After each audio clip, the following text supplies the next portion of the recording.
Hey everyone, how are you doing? It's snowing in somewhere in the world, but I just was playing with this thing. So hi everyone, I'm here with Jess Allen, and Jess is living in Austin, Texas. I don't know if she's Texan or not, but we'll figure it out or we'll find out what's going on. And those who don't know much about Austin right now. Austin is one of the hottest startup cities now in the US. I was there and I loved it because the for some reason the energy is second to San Francisco or the Bay Area, and it's because it's smaller. The energy is more intense because there's lots and lots going on. There's these um, one of the guys I visited runs a entrepreneurship school for children. So, 10th graders, I mean, not even 10th graders, like 10-year olders starting startups, from their school. So that's something amazing, which it is happening in Austin. And Jess, who are you and what do you do?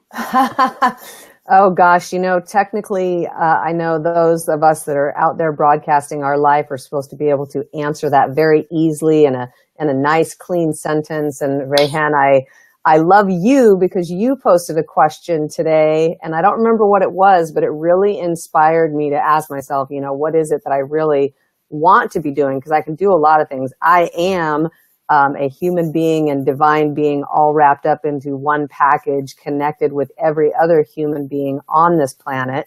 That's what I am. And then who am I? I was born Jessica Lynn Allen. My kids and I were just debating yesterday whether or not I'm officially South Korean, because I was actually born in Seoul, Korea, but I was born on a United States Army base. So in the paperwork, the countries wouldn't say that Jessica is Korean. They would say Jessica is American, but actually my mom didn't have permission for me to be born there. So I was born there without permission. So even the Americans wouldn't recognize me. So that's a whole long story. So really the question is, who am I? That is, you and I will figure it out together, I think, this year and in the coming years, Rehan. I am a fan of peace, for sure, which is why we're talking. So, And but just born in Seoul. Yeah, go ahead. walk us through your journey. Like you're born in Seoul. I'm guessing your father was working in army at that time because I'm guessing at that time women were not in the army. Uh, Correct. My dad was in the army. you Yeah. are, but I don't want it to sound like way far behind. But I'm 44. I don't mind saying it. Hey, when we hit our 40s, that's when we're, at least for me, I'm sure it'll happen. The younger kids will know, but I'm happy to say I'm in my 40s and have been through a few decades, and I have my life lessons with me. So yeah, Americans. My dad was an American. If you really want to know, my dad was Canadian. He was one of the only Canadians. Very few Canadians, when the Vietnam War was going on, left Canada and fought in the United States war. And my dad was one of those people. And so my dad joined the army, coming from my family being Canadian. My mom was also Canadian. And so my dad was born in England, so he's English. So when I was born on the Canadian Army base, with my mom not having permission to be there, they couldn't get me a Canadian passport. The United States wouldn't give me a passport. So British, because I love you, my British brothers and sisters, they're all accepting, right? They say, if you have British blood, we'll take you. Like, yes. So my parents were finally able to get me a British passport. And so my first passport was British. And then from there, we moved around the United States a bit, lived in Canada for a while, ended up with my Canadian citizenship before my American citizenship, and finally naturalized as a United States citizen. Grew up mostly in the Seattle area, which is also kind of that technology. We're very techie out there, very tree hugger, very much like Austin, except up there, a lot colder, a lot more rain, no sunshine. Not no sunshine, but compared to Austin, it feels like no sunshine. So. and then what did you do growing up beside getting wet in the rain? I'm mostly growing up. I pretty much worked construction with my dad as a young girl. My dad had a construction company and he loved computers and construction. And so I worked with him and learned how to use computers. And because I was learning how to use computers, I got a job when I was 16 with a government agency. And as soon as I was 17 and graduated from high school, I immediately got into working for the Attorney General's office in Washington State. And it eventually spent 10 years with them working in their information technology department, helping them set up the first network that was ever created in Washington State, where 1,000 people would all be connected by a computer. Ooh, what an amazing idea, right? Attorneys, it was like, you go into a guy's office that's never seen a computer and he has piles and piles of papers and he's like, you're going to take away my notepad and give me that? What am I going to do with that?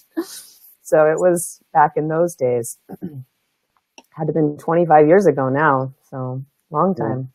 And then I got my degree from the University of Washington, worked a couple more corporate jobs, and because I was in the IT world, and the really long story short is I got an offer at an up-and-coming IT company, so I quit my corporate job. No, it was actually, it's a CRM, what were they? What was the name of them? I don't even know if they're still in business, but bottom line is I went to Florida. I spent a month with my mom in Florida and my sisters. We spent Thanksgiving in sundresses and sandals. And then I went back to Seattle to start my job. Thank God the company did their quarterly reports and it was not looking good. And they put a freeze on all hires. And I said, Mama, I want to come back to Florida. So I moved to Florida and spent, 7-10 years in the Miami area. Just being an entrepreneur, real estate investor, internet marketer, and then became a mom. And when all the real estate decided to start crashing in Florida, we were like, okay, Countrywide doesn't want to do business in Florida anymore. Maybe that's a good indication we shouldn't be here. So where's the best place in the country to be doing real estate at that time? It was between North Carolina and Austin, Texas. My ex-husband speaks Spanish. Yo hablo español un poco también.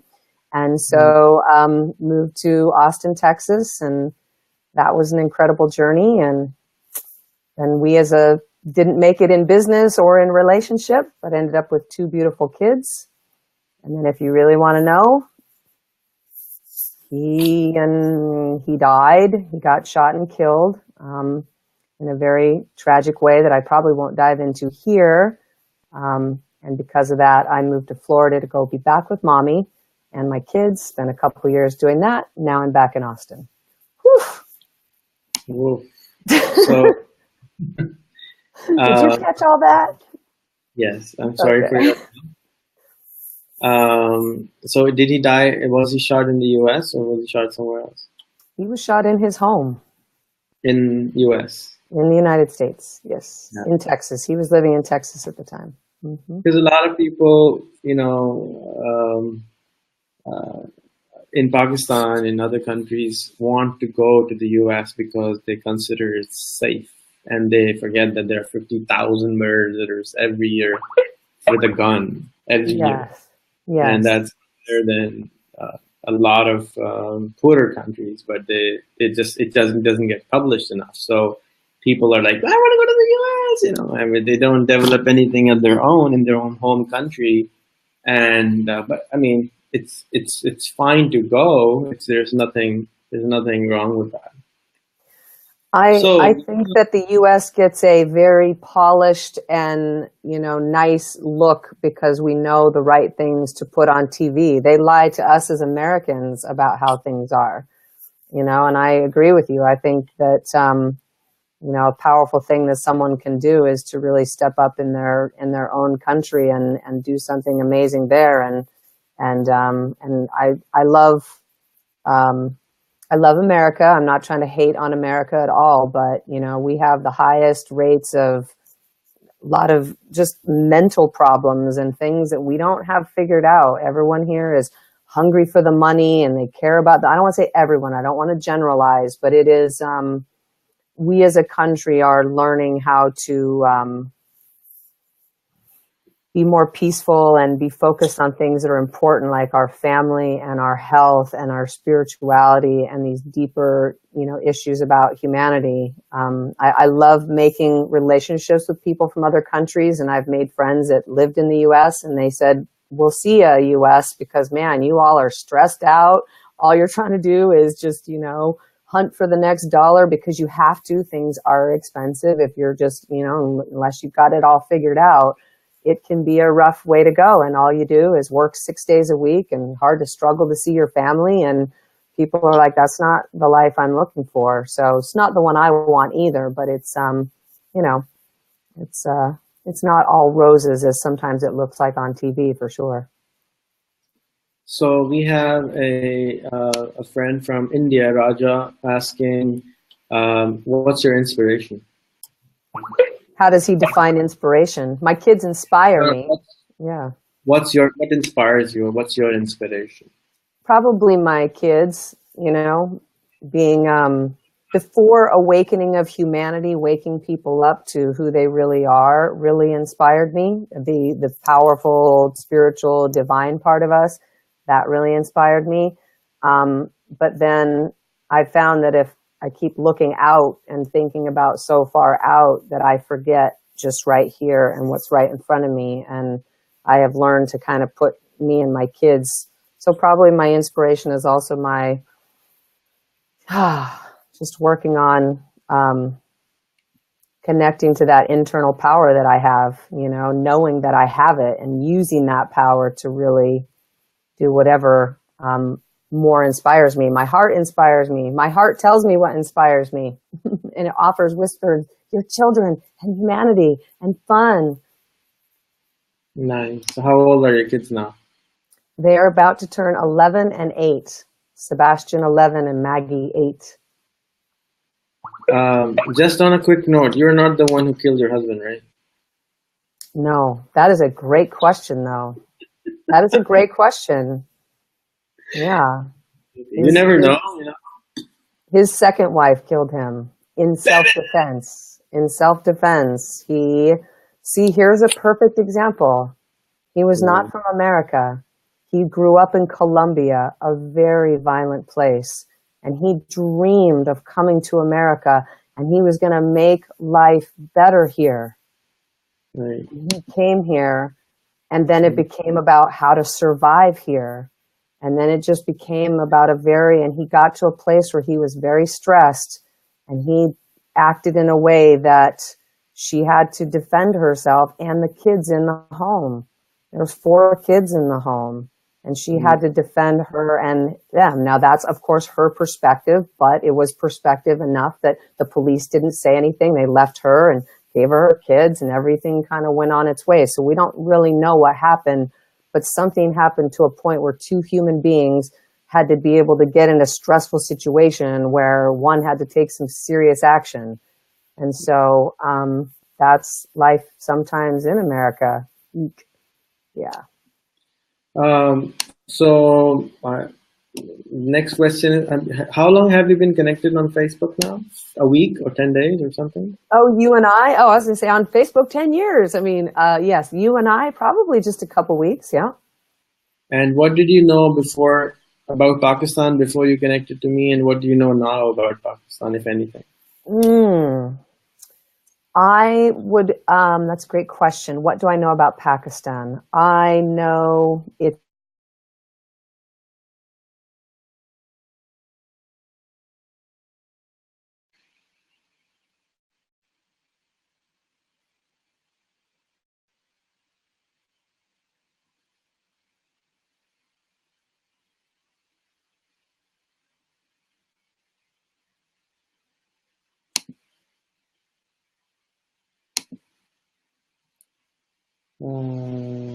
Hello, Jen. I thought the power cuts were in Pakistan. What happened?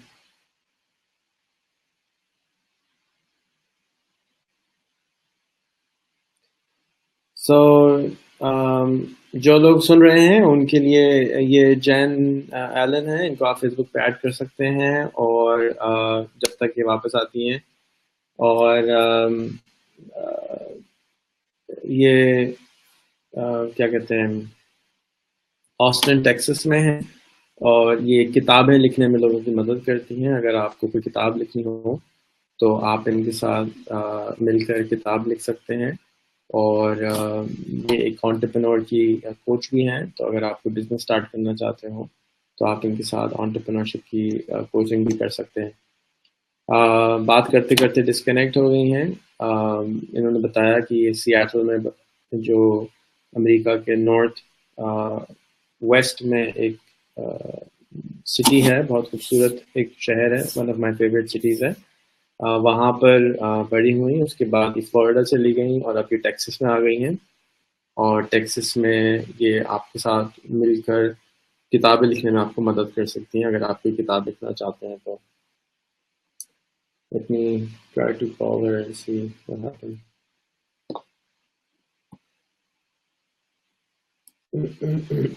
अगर आपके कोई सवाल हो in the main time तो आप यहाँ type कर कर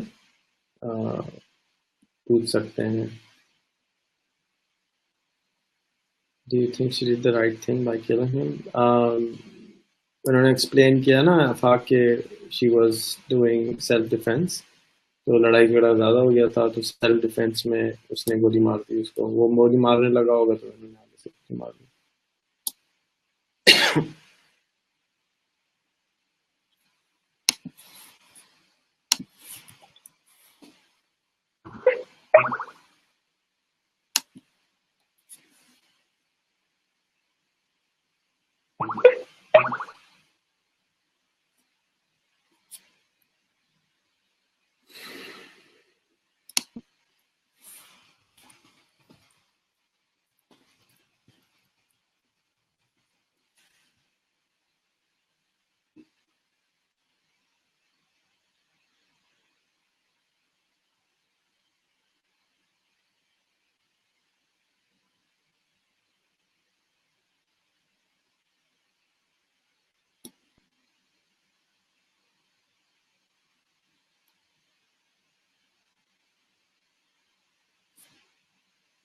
Hi Jen. So what happened? You want to refresh the screen?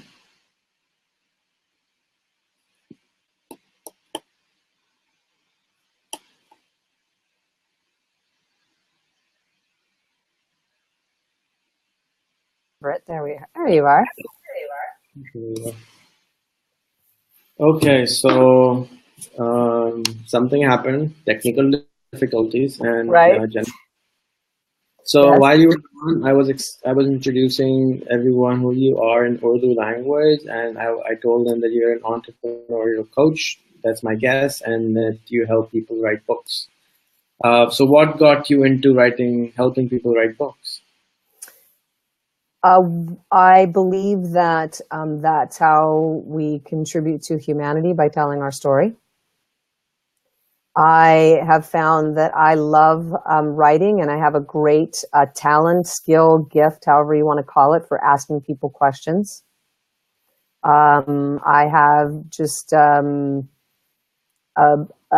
passion for so much fun to see when people have their thoughts put in writing and feeling like they've expressed it and got them out of themselves. It's a very healing experience.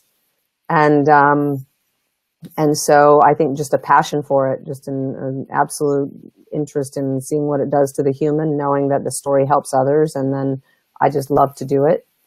So, and it happened more just because I've been in internet and social media. And so what I have found is, that all has to do with writing. The expansion of the internet is just all about writing.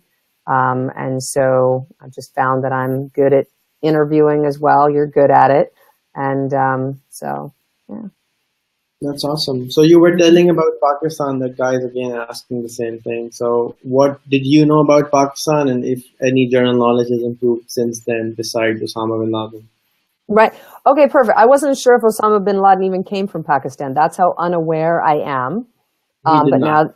Oh, he did not. Oh, okay, see, perfect. Yeah, okay. Is that a Pakistan joke? He was killed according to CIA in Pakistan. Okay, see, yeah, exactly. Um, so we don't. So what I have known about Pakistan is, again, not much. Just comes from the Middle East. That somehow we're in a fight, or we're not friends. I don't even know. Are our countries friends? How about that? I don't even know that. You'll have to tell me. I don't know much. I just try not to judge if I meet someone. It's like I meet people from Pakistan in two ways. I meet them on the street, right? Okay, so I can feel them and I'm going to assess them however.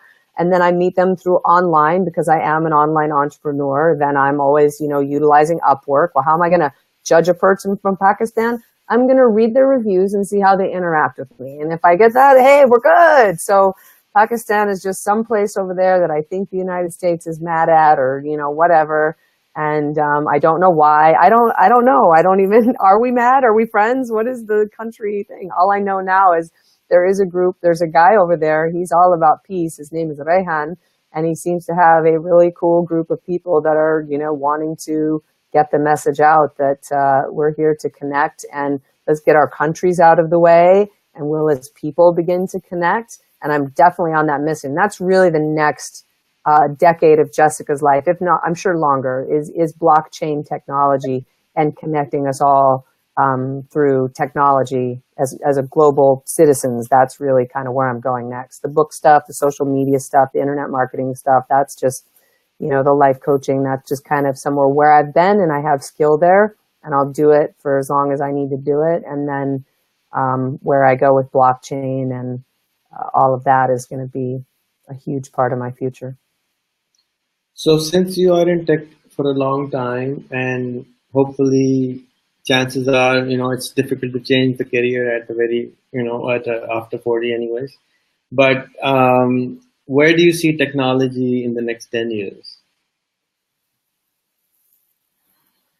Where do I see technology?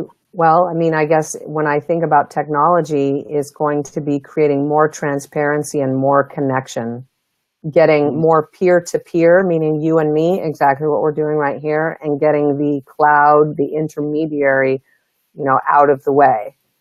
And so I would say technology allowing people to connect more, being based around connectivity. And it would be more peer-to-peer, and the layer of the cloud will go away. Well, I don't know if the layer of the cloud will go away, but it's more like who's controlling the cloud. And at some level, when you look at blockchain technology and the way that Bitcoin is built, it does require actual human computers being willing to be online to make it work. So in that sense, it is, more peer-to-peer. But when we think about the cloud, it's like who's, Facebook owns a lot of the cloud, right? So we're really not peer-to-peer, even though we are connected. So I think it's, so no, I don't know if we'll get rid of the cloud, but yeah. Jessica's 3 prediction of the futures. Ooh,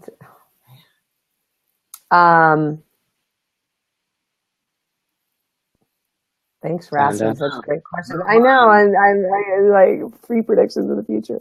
See, there's that fear of being wrong or saying something stupid, and I'm working on getting over that, right? So that's, so my one prediction of the future is that humans will be more authentic, and there'll be a more welcoming and inviting arena for people to be the authentic selves without judgment. Hopefully, okay. Number 2. Number 2, that blockchain technology will become the foundation for all industries. Ouch. Number 3. Ouch. Oh, we have to go back to ouch when you're ready. These are just really probably my wish list and not my prediction. That people are going to wake up to the fact that taking care of their bodies is a really important aspect of being successful in all areas of life. Ouch. Number 2. All right, so let's go back, Rehan, to ouch number 1.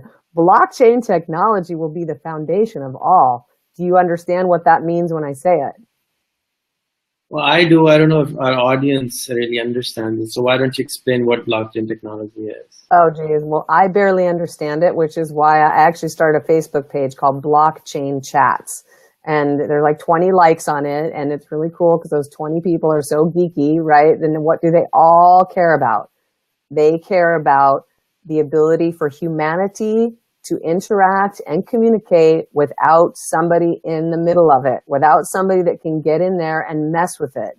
Yeah. And so blockchain technology is basically just, I mean, again, I'm learning myself, but if I understand it, it's the way that technology is put together, that it can't be, once it's put together and verified, then it's very hard, currently impossible to, get in there and mess with the data. So people it can't be hackable, and it's foreverable kept. So it makes people be more authentic. It makes you be, if you know that you're doing something and your foundation, the technology it's being run on is forever going to keep record of that transaction and it can't be messed with and nobody can go back and tamper with it. I mean, what's that going to do to people's trust in businesses and industries and communication across countries? We won't need our governments. Geez, I don't want to say that out loud too much, but at some level, people can figure things out if they just have the ability to communicate. Governments have just been a central point of communication. So if we get them and create the ability for us to communicate without them, is that in 10 years? No, but blockchain going in, hey, Santander Mortgage in the UK, they just implemented blockchain, which is the Bitcoin. Let me plug in my computer. Sorry, I should have thought of that. So they're already doing it. A major banking corporation, you can now pay with Bitcoin. You can pay with cryptocurrency. That's one major bank that does, transactions. So let me know what bank it is. I'll open an account. Santander. I will. Santander. Santandar. Santander. I know. That's what I'm saying. Yeah. Yes. Oh. Yeah. That's huge. Well, the woman is the CEO, so maybe that's the reason. Who is the CEO? A woman? Oh, right. I had no. Oh, I love you. Thank you for that. I had no idea. Isn't it amazing? Does someone want you to do something in your native language? I'm okay to sit here for a minute if that's helpful. I'm not seeing any comments coming. Oh, there they are. Mm-hmm. They're there. 1 second. As far as I understand, blockchain is going to go through an evolution, and it has some issues, and everything which goes on in blockchain is public. So it's not really that transparent. But yeah, I understand. But I'll introduce you to some people who are working. I have friends, initial investors of Bitcoin. See, Bitcoin and blockchain are different. This is where people get confused. I know. Oh, okay. So they're also into the technology of Bitcoin. Then I have another geeky friend of mine. She is making a social media based on Bitcoin, and I have other people who are making social media on Bitcoin. And then she has a ID which you can acquire based on Bitcoin ID. So there's not Bitcoin, I mean blockchain based ID. Yeah. So yeah, there's tons of stuff going on in the world, and the disruptors. That's the beauty of today's world, that the disruptor can come today from anywhere, and they can actually kick butt of anyone else, and it's just so difficult to manage. So I hope that I always hope that the world will stay sane for another, say, 10 years, and Mr. Trump wouldn't do anything stupid, really big stupid. Right. And if that happens, we will be the most blessed, most abundant humans ever to be alive. If we could just survive another 10 years without, killing ourselves, and be it AI which kills us, or be it the nuclear bomb which kills us. So if we can just survive another 10 years, I think it'll be humongous change. As far as the governments are concerned, I would recommend you to read a book called The Sovereign Individual. It's a 10-year-old book, but it's really explains what you're talking about. I actually had a chat with a friend today, and I said, what would be the salary of the president in 20 years? And I said, 0, because they wouldn't need any presidents, because presidents would be gone. You wouldn't really need the government's the way it is. But most people don't really understand. So, and it's not really the subject of our conversation. It's very challenging to explain this to people who don't even have water running into their houses or basic electricity. And when I tell them to, think 4 year ahead, 5 year ahead, it's just very challenging that they think everything has been miserable and will remain miserable forever. So it's a little difficult. It's like going to a ghetto or someplace like that in the US even, it's just people just don't believe in it a lot of times. So let's not go there. Well, I will tell you that some of the things that have worked in the U.S. and my guru, I follow a yogi mystic out of India called Satguru. And one of the things that they know for sure is that when you go into the poorest of the poorest places, that the one thing that you can do for those people is to help them sing more, dance more, and play more. If you bring nothing else, bring them food and bring them a basketball or a soccer ball or something that gets people playing. And it is not a joke. Like, they're going into the ghetto, and police, instead of, being police, they're taking their own money and putting in basketball hoops for young kids. And, Sadhguru is going into the toughest places, and they say, "Oh, are you there preaching spirituality?" And he says, you can't be talking spirituality if the people aren't even laughing, if they're not even playing, if there's not food in their belly and there's not joy in their heart. It's very hard to take that next step. So I think that is a great thing for all of us to strive for, that people have food in their bellies and feel safe from harm, and also at the same time feel good enough where they can laugh and then they can play. And at that point, then it becomes more possible of what's next. Right. So yeah, you're right. I follow him also. He's a lovely, crazy guy. And yes, joy is important, and hope is important. So,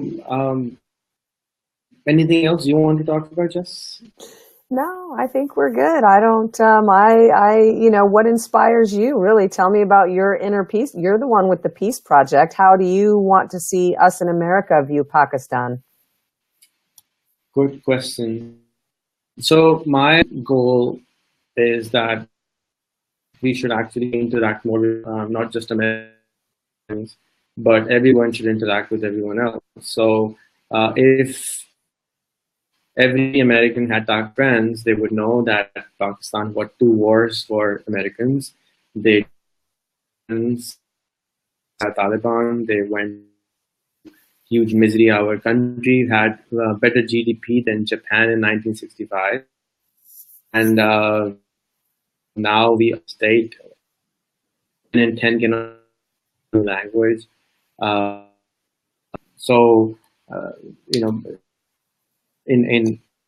was an Afghan war, which Taliban for the Americans via Pakistan, and the second Afghan war again, which brought for Pakistan issues and everything.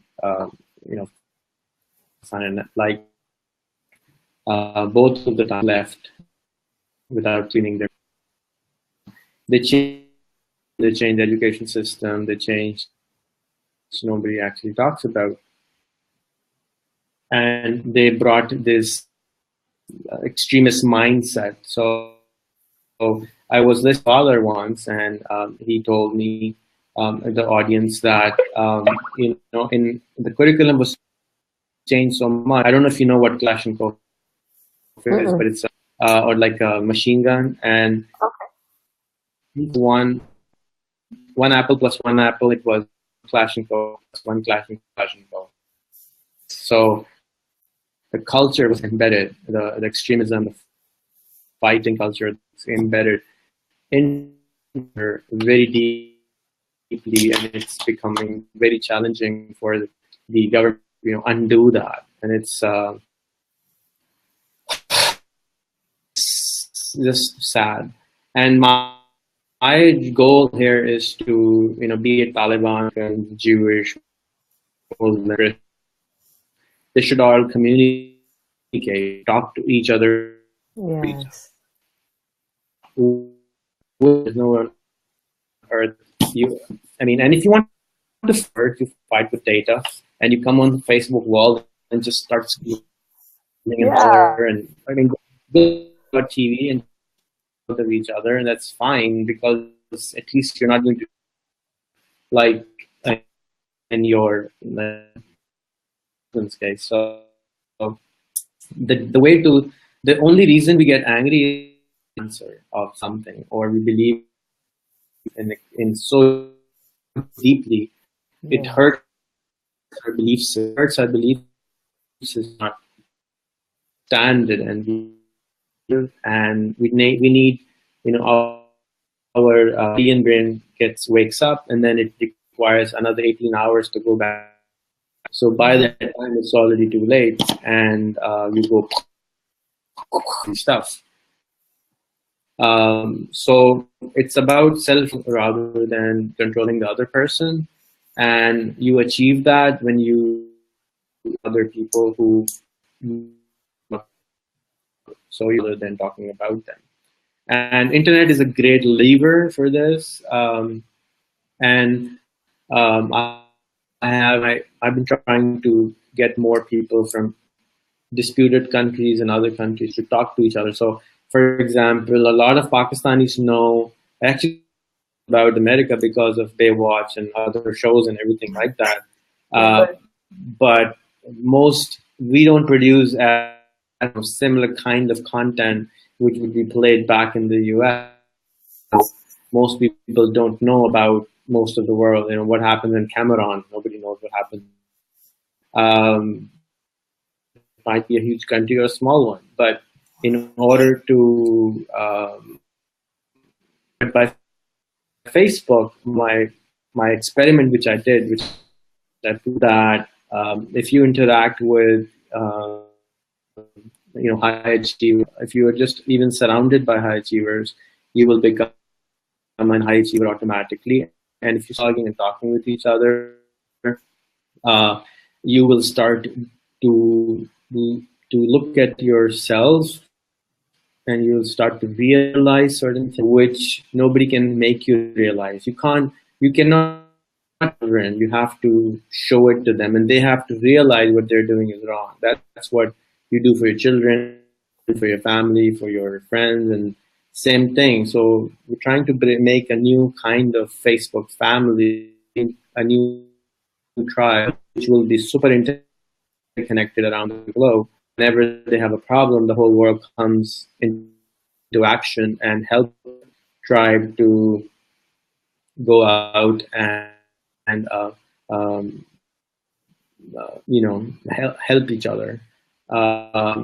And the years, 5,000 amazing, crazy people. And I then offer a reward for anyone in our country or other countries to go out and fetch those people and try to become friends with them. And I reward them with a smartphone and a laptop.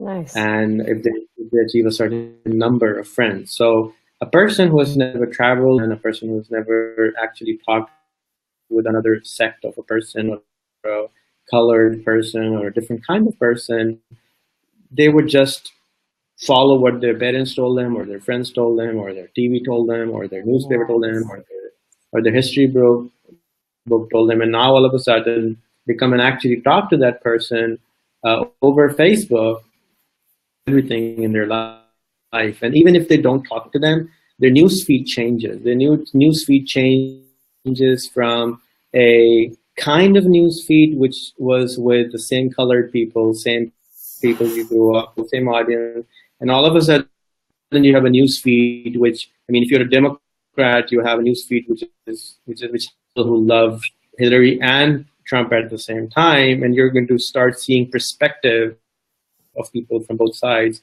and you can ask questions. And as you said, you like asking questions. I love asking questions because it's the only thing which converts information to knowledge. When you ask a person a question, they have the information, and they will then transform that information or acquire more information to get proper knowledge about something. So I did it as an experiment to see if I was correct. I had this intuition, and I've been doing this for my own office. I was denied US visa for 11 years. I had a business there and I had a house there. I was just not allowed to go even for a visit. And I had to learn about the culture of the US over internet, over Facebook. And it helped me, it helped my office to do. And then I was sitting last year with a friend, and we thought, why don't we do it as an experiment to see if it works for other people? And I started it off. Now I have 325 people so far who have made 500 mutual friends, not all foreigners. And now I've made a club out of them. So we try to meet every week and do stuff, and they're all changing. It's like they're coming out of their cocoon. They're becoming butterflies. Really. Yes.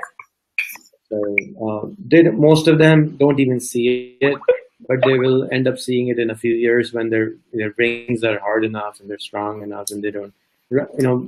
When your reptilian brain is doing crazy stuff to you, you don't really think. You just like compulsive, like a dog. Compulsive. Yeah, it's just, you can't think. You have to relax, chill down to understand. What is important or what is not. So that's a little bit of my work, what I do, and I spend a lot of time trying to create at least 500 disruptors all over the country, who can then go out and disrupt everything around them, as you were, and when they will have a power network with them, it's like they are on steroids, and it's not.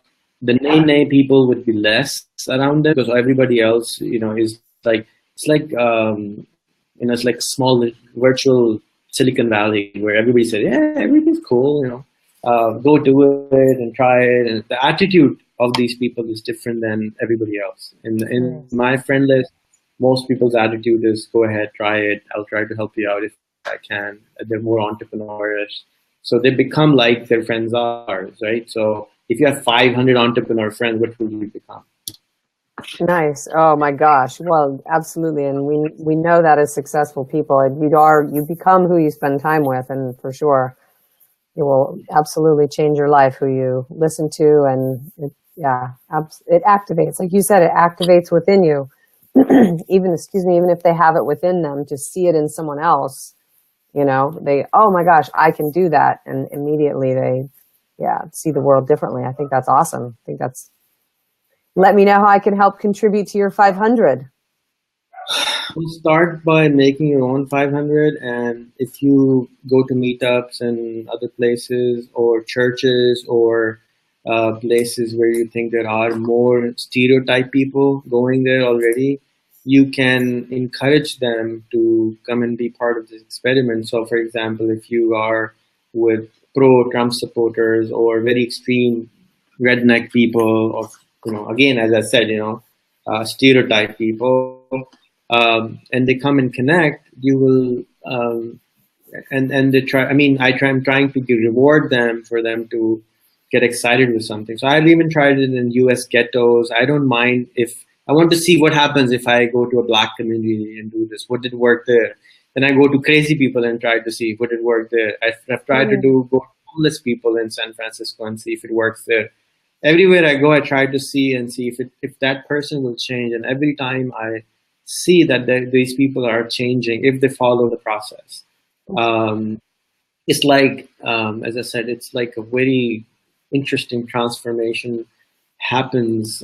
You will see, once you do 500, you will see that you have a network which you will see. It's interesting. Every single person who first, so I have a video, I will share it with you, where I have just released it yesterday, where what do you do next once you make the 500 friends? What now? How do you go and approach them, and how do you pitch your idea to the world, and how do you do this and how do you do that? Because unless you follow the process, it doesn't really. I've just taken the best practices, as you can say, or whatever the process is. The process is the best practice, anyways. Yeah. Well, you hope the process is the best practice. You hope for it, yeah. I'm just teasing you. Remember, I told you I was going to tease you. Cool. Well, that sounds really exciting. So if I understand the concept, it's go out, create a network of 500 friends. Now, are those 500 people then inspired to, like, because you talk about putting yourself in that 500. Well, is it 500 people that are inspired to more be like me, or I'm 500 people if I'm inspiring to be more like them, or I'm getting 500 people who are totally out there and they're not inspired to do anything, and getting them to be inspired and connected. So you don't have to get to do them anything. So your children speak English because they're hanging around you. You don't speak English because you taught them. All you do is be yourself, right? You do whatever you're doing, you keep on living your life, and these people will change. That's all. You don't have to do anything. You just have to be yourself, and that's my philosophy. I'm not asking anyone to become anything. I'm Right. just saying, if you go to a Starbucks, shoot a selfie, post it on there, because these people have never seen a Starbucks. Go to a food truck place, take a photo, post, this is a food truck place. I enjoy having food truck over here. Like kindergarten, kids, just like you show your kids, hey kids, you know what that is? You just share it with the other thousands of kids who are going to start friending you. Since you friend me, you're getting probably a few friend requests every day because they're trying to win the mobile phone or a laptop. You don't have to add them. I suggest you add them only if you see something in them, or you communicate with them in a way which they want to learn something, or they are my friends already. So if they're my friends, they have done something worth being in my friend list. Cool. That could be that you are from Fiji Island, and I don't know anybody from Fiji Island. So that alone gives you a brownie points. Okay, you can be in my list because you're from Fiji. But then you have to be accepting. You have to open your follower function. You have to post publicly. And if you're not doing that, then I'll kick you out of Fiji Island also, because you're just not doing anything. Do something. Promote Fiji Island, for God's sake. Do something about for Fiji Island, because I don't I love it. if you're from Madagascar, do the same thing. If you're from Tango, if you're Togo, if you're from Cameroon, if you're from Senegal, if you're from wherever you are. I had a guy from Rwanda. Every day he would message me, brother, come have lunch with me. I was like, dude, you can't come to Rwanda to have a $2 lunch with you, dude. It's too far away. It's $2,000 for the ticket. And now he's sitting in Italy, and he sang. He was a drummer, so I encouraged him to make videos of his drumming. Now he has almost 500 friends. I have to send him like $100 so he can buy a better phone or something. But he smuggled himself for a year, country to country, and he is now in Italy in a refugee camp. And he messaged Wow. there, and we interviewed him last week.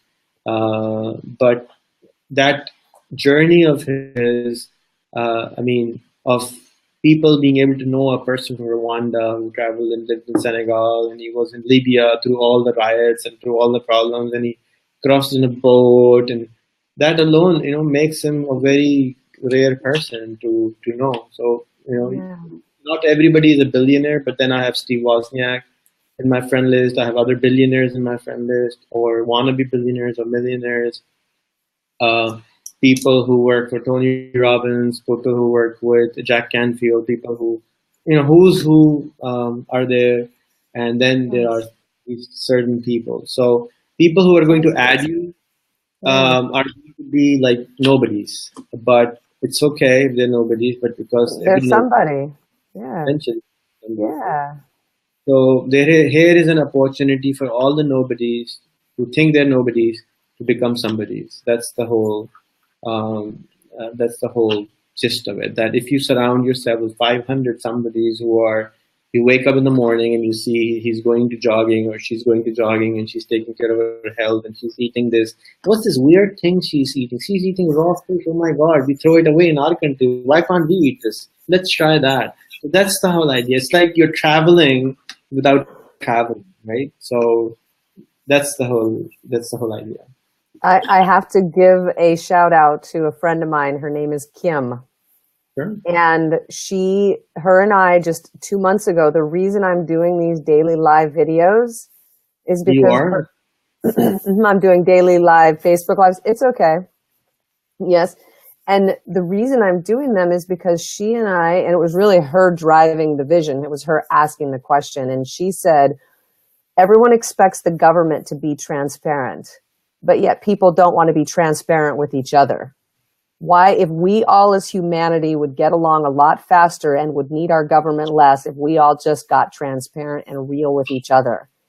And she actually had this idea of everyone just start videotaping their life. Where are they? She said, because if you can understand where someone's coming from, you're going to be more apt to be able to connect with them and serve them or help them or whatever them. But only if you can see where they are and who they are. So I think it sounds like a very similar philosophy that if we all just be real about where we are, we begin to learn and understand each other. Right. So there's this guy. I just added him today. He was on the news the other. He has convinced 33 KKK to leave KKK just by dialogue, and he's a black guy, and he's a black. And I just friended him, and I'm going to tell him. I tried to get him on the video also. That how did he do it, and what was his process? Because it's the same process. For God's sake, talk to each other. You know, it's. The moment you start talking, and the good thing about Facebook is like, okay, you can be I don't know if you're Jewish or whatever religion you follow. If you do follow a denomination, Yogi science, yeah, that's it. You are so Jewish and Muslims don't get along. So you can be a Jewish guy living in Israel and this other guy in Pakistan who hate each other, but they can talk. They can't really bomb each other. They can't kill each other. They can't fight with each other. They can't do anything. The most they can do is block the other person. Right? So that's the most you can do. So, come fight. That's the whole idea. Come fight. What is fighting? Fight with your words, fight with your information. And then when you write, the other guy said, no, you're stupid. That's not how it works. Go Google it. So they will go and Google it. And then they're going to say, really? That's really, I just bullshit. So that's what the problem. People don't even Google. People just don't find the facts. They just believe blindly what they have been told because so many people are talking about it. And that must be true. I mean, how is it possible? My auntie was telling me about this. So it's not possible, that, it's just that they believe it. Well, I think that's then in the next 10-year prediction, more humans will look for their own answers versus believe what they've been told. I think it will be almost impossible to lie in 10 years. It would not even have to. Nobody will be like, we worked on an app where it'll be listening to us all the time. And if we said anything which was against the religion, it will lying. No, that's not how it is. So that's not very far away. If we stopped our project, but somebody else. I was going to say that's very similar to a project that has only existed in my mind and my heart and in my journal somewhere. So when you want to revive that project, it won't be, same thing. I've thought about wearable technology because it would just be like a little thing. And then I wanted one that would zap me back, right? If I say any of these words, I'm working on retraining my brain. Will you zap me when you hear me say it? That's very easy to make. You can order it off China. It's like $10. Okay. If it's all right, there we go, right? If it's just words, I mean, because what I'm talking about is an app having all knowledge of entire religion and knowing, not just not just information, but knowing and understanding the context and everything. That's that's like 5 years away, maybe. People think it's very far away, but they forget how fast technology develops. It's all exponential. So people, like I was talking about, last week, Amazon delivered their first delivery through the drone, right? So now, if they have delivered it commercially for the first time, now what happens in 1 year's time? Would it be 2%? Would it be 5%? Say if it's 5%. Oh, yeah. Say it's 5. I mean, say it's 5%. Yeah, go ahead, 5. Yeah, perfect. But then the next year would be exponential growth again. It would be 25%, and the year after would be 75%, and the year after would be 80%, and that's 4 years from now. That's it. That 80% of all delivery people will just have to die. They just can't do that They'll anymore. go doing something else. Hey, you know what? I don't think a human being was meant to sit its butt in a truck and drive around all day. Okay. I don't think that that is, what human being, I am quite sure this is a guess. Okay. I am quite sure there's no kid that grew up and said, I just can't wait to be a delivery guy. Like that is what I was born to do. And you know what I mean? I think that if there's an evolution to replace it, I think then there's a bigger calling in the hearts and minds of those people that are about to get their jobs replaced, and that's how they need to look at it. But I wonder what we will do. I mean, we'll have nothing left to do except eat and sleep and make babies. Thank you. And what's wrong? And what's wrong with that? That's the point. What's wrong with that? Let's sit around. Let's sleep. Let's eat. Let's not. I don't want to make the babies. Not that. Did you say that, or did my mind hear it? Already, so. Okay, so yeah, exactly. But you know what I mean. But the point is that, at some level, we did lose that as a culture where it became all of a sudden sitting around telling stories, singing, dancing, playing, doing those things. It then just became working for the process of creating material things. So then we can have fun that we were trying to have fun when we were, so yeah, I mean, there might be some just sitting around and operating differently. I think that'll be a good thing. I have faith in humanity, and I have faith in the cosmos, and I have faith in just the evolution of this entire galactic, whatever this is so much bigger than Earth, right? It knows what's going on. It knows what's going on. And if we just keep doing what we're doing, the things that exist today that cause us challenges were things that were built from hundreds of years ago when people did the best that they could, and so they did the best they could. Then what do we do now? We stand up, we raise our hand and say, that wasn't good enough. We're going to do something else. This is what it's going to be.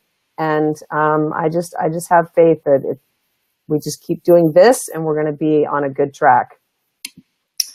Okay, so you can invite me in whenever you're doing this, and maybe we can invite other people. Oh, you're in the Institute of Peace. What are you talking about? I'm hanging out with you. You're in my 500. I'm chasing you. Didn't I send you the memo? No, you didn't. I didn't get it. It's in the mail. It's in the mail. No, but I will. I mean, I honestly, you are someone that I would look up to. I say those things with my words. I don't know how to do it other than just showing up right now and being me. And then helping other people like you articulate their words or get their message out there using the skills that I have, because I don't have it all together yet, but I know that what you're talking about is really important and it's really serious. And even though we're being playful, it is, I'm out here saying, how can I help people like you? So I'll let you know. And we do it just by sharing. I found this new tool. I figured out a new way to connect. Hey, I met a really great guy that can help you figure your app. I mean, it's like that basic, right? That's how we keep it going. Yes? Mm-hmm. So do more of these. Get more people who are more crazy online, because even if they are crazy in bad ways, we still need to get them online, because then other people can come in and engage in conversation with them that will allow them to change their point of view. And that's the only way people change. I can't force you. Nobody can force you to change your point of view, but you yourself can change yourself. Yes, gotcha. So bring those with stereotypes into the perspective and let them have a voice, which is what's been great for America. I mean, everyone complains about what's going on right now, but hey, America's got to have some real conversations about what we really think is important. So, all right, so get the crazy ones and give them all your private Facebook. I will. Okay, fine. I can interview them, no problem. Perfect. Yeah, I need what we call in America the softball. I need the ones that are easier. I'll let you take the crazy ones for now. I'm a baby at this. No problem. I would love it. Okay, fabulous. It's your vote which got Trump to win, is it? No, maybe. Well, possibly. It depends on how you, only because I was third party candidate. I was into promoting third party candidates. You were the Libertarian Party or Green Party? Or? I was anything but Republican or Democrat this year. First, I was a Bernie Sanders fan. Then I was a Green Party. Then I started to understand the difference between the Green Party, which is more of a the government's going to do everything for you, versus the libertarians, which are more Bitcoin, blockchain. Hey, we want the people to stand on their own 2 feet. So I really started to understand, hey, I think I like the libertarian perspective. So I was all over the board. I just knew I couldn't do Trump or Hillary. And I'm sorry, although I did hear that Trump's, one of the guys in his high up cabinet for finance is actually a fan of Bitcoin. I mean, when you bring in a major player that's somewhere in your finance, and I have to get more good on my news, but, and they're a fan of blockchain technology for things. Wow. Anybody that says they want blockchain technology around them just means I'm willing to be authentic and honest, because once it's in, technically you can't really mess with it. That's the promise of blockchain. So that made me go, I'm just really hoping that Putin and Trump are just playing a puppet role, and that deep down that they're a human being that really would love to just see the world get along. Like, I know everyone, it's so weird to me that everyone seems so freaked out about Russia and all this stuff and ties and how they're together. And it's like, can't we just I don't know. I have a hard time just believing that those two are plotting to bring down the world together. It just doesn't make sense to me. I don't know. All right. All right, Rehan. Any thoughts on that? Is Russia here to take down the United States? Do you want to comment on that before you hang out? You don't even want to comment, right? I don't think they can. It's just, well, I don't know how many times you have. They want to. Does it serve a leader? The world is still controlled by a few people, unfortunately. So whatever the leader says, people do. Unfortunately, people are not ready to think for themselves. That's the problem. It's not necessarily the governments are evil. People make them evil because we are the ones who give them the power, right?